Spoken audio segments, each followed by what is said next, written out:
गद्दी पर अचानक पीछे से एक जोरदार हाथ का चटाखा से पड़ना और फिर लाहौर की ओमनी बस में सफ़र करते हुए अलमान अल हफीज़ मुझे अच्छी तरह याद है। मैं बना कर रह गया था, जी में आया भी कि इस बदतहजीबी का जवाब उसी वहशियाना अंदाज में दिया जाए, चाहे कोई दोस्त ही क्यों ना हो। बेतकल्फ़ी की भी आखिर एक हद होती है, मगर उससे पहले कि मैं अपने इस इरादे को अमली जामा पहनाता, मेरा जज्बा इंतकाम सर पड़ गया। सिर्फ यही सोचकर कि हमाकत का जवाब हमाकत से नहीं दिया जाता, मैंने गसीली आँखों से पलटकर देखा। लंबी लंबी कलमों और लंबी लंबी लामनुमा ज़ल्फ़ों वाला एक शख्स अपने लबों पर मौज तबसम लिए मुझे दरजीदा नज़रों से देख रहा था। ज़ाहिरी वज़ाक़त के एतबार से हमारी यूनिवर्सिटी या हमारे किसी कॉलेज का कोई हपी नज़र आता था जो अपनी डिग्रियों के बदले अपनी तहज़ीब यूनिवर्सिटी के पास रहन रख आया हो। मेरा हम उम्र ही था या मुझसे कुछ छोटा होगा। आपने मारा है ये चपत? मैंने पेशानी को बल देते हुए इससे पूछा। पहले तो उसने मुझे तनज़-आमेज़ निगाहों से घूरा और फिर बड़े बेतकल्लफ़ अंदाज में जी हाँ कहा। उसकी इस दीदा दलेरी पर मुझे गुस्सा आ रहा था और रह रह कर खौफ भी, ना जाने कब का बदला लिया है उसने। कौन है ये शख्स? दिमाग चकरा कर रह गया था। आखिर क्यों? मैंने डरते डरते इससे पूछा। मैं तो आपको जानता भी नहीं। बहुत खूब, इसने अपनी भनवी चढ़ाते हुए कहा। पहले पहचानने की कोशिश करें, फिर वजह भी मालूम हो जाएगी।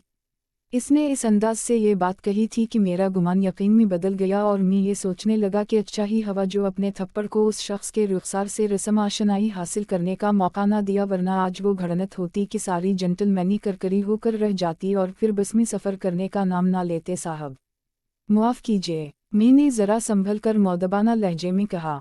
मेरी पहचान में तो बिल्कुल नहीं आ रहे आप। हम भाई, जब आदमी बड़ा हो जाता है तो छोटा कब इसकी पहचान में आता है। दुनिया की रेत है, आपका कसूर नहीं।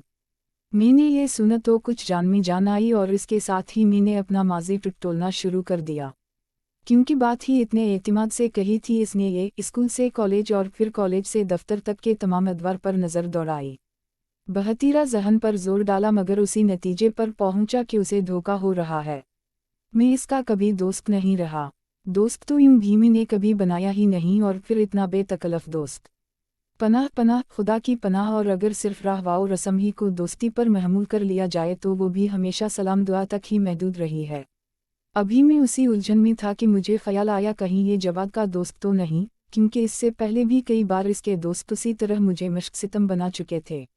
आपको धोखा हुआ है, मैंने मुस्कुराते हुए कहा। मैं वो नहीं जिसे आप समझ रहे हैं, यानी जवाद जो मेरा छोटा भाई है।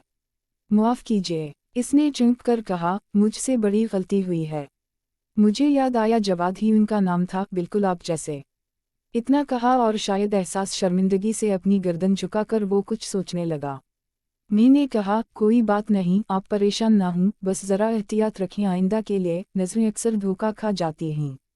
अलामत वावन। इसने मुझे तशक्कुर आमेज़ निगाहों से देखा और कहने लगा, मेरा सलाम कहिए उनसे, किया कर रहे हैं वो आजकल स्टेट बैंक में है। तनख्वाह कितनी है? 8,500 ला रहा है। आप जानते हैं कि आर्ट्स की हमारे मुल्क में कद्र ही किया है, बस उसी लिए दलबरदाश्ता होकर नेशनल कॉलेज ऑफ आर्ट्स को खैरबाद कह दिया था। किस्मत का धनी था, फ़ौरन ही मुलाजमत मिल गई। अलामत वावन। खुदा का शक्र है, इसने खुश होकर कहा और अगले स्टॉप पर सलाम करते हुए उतर गया। घर आया तो मैंने जवाद को पूरा वाक़या सुनाया और फिर खूब ही बुरा भला कहा। अगले रोज़ जवाद मुस्कुराता हवा कमरे में दाखिल हुआ। मैंने वजह पूछी, कहने लगा, आज वही दोस्त मुझे बस स्टॉप पर मिल गया था भाईजान। आपकी तरह पहले तो मैं भी उसे पहचान ना सका, हालांकि बहतीरी कोशिश की इसको पहचानने की। कुछ देर बाद माजी की उसी से मिलती जलती एक शक्ल आँखों में उभरी। उसका नाम खालिद था। मुझे याद आ गया था, बड़ा ही शौक़ चंचल लड़का है मेरे स्कूल का। कहने लगा, आओ कुछ बातें करें, बड़े दिनों बाद मिले हैं आप। गार्डनी होटल में ले गया और बड़ी पुरतकल्लफ चाय मुझे पिलाई। मैंने बल अदा करना चाहा, क्योंकि तनख्वाह लेकर ही तो दफ्तर से चला था। वो बुरा मान गया और मुझे बल अदा ना करने दिया। दरवाजे से बाहर निकले तो वो मुझे लपट गया और हसरत आमेज़ लहजे में बोला, अब कब मिलेंगे आप? मैंने ममनून होकर कहा, अब आप ही मेरे बैंक तशरीफ़ लाएं। इसने कहा, बेहतर, मगर भाई जान से ज़रूर मेरी तरफ से माज़रत कर लें। मैंने दुख पहुंचाया है इन्हें। जाने क्या सोचा होगा इन्होंने मेरे बारे में। जवाद मुझे ये रोदाद सुनाकर अपने कमरे की तरफ चला गया, क्योंकि इसने अपने कपड़े भी अभी तब्दील नहीं किए थे। वापस आया तो उसके चेहरे का रंग उड़ा हुआ था। कहने लगा, भाई जान, मेरी जेब कट गई है। मैंने दौड़कर अपनी जेब देखी तो वो भी बटुए से महरूम थी और अफसरदा वाओ गमगीन जवाब दीवार से लगा कह रहा था, भाई जान, हमारी नज़रों ने धोखा खाया है। वो मेरा दोस्त खालिद नहीं था।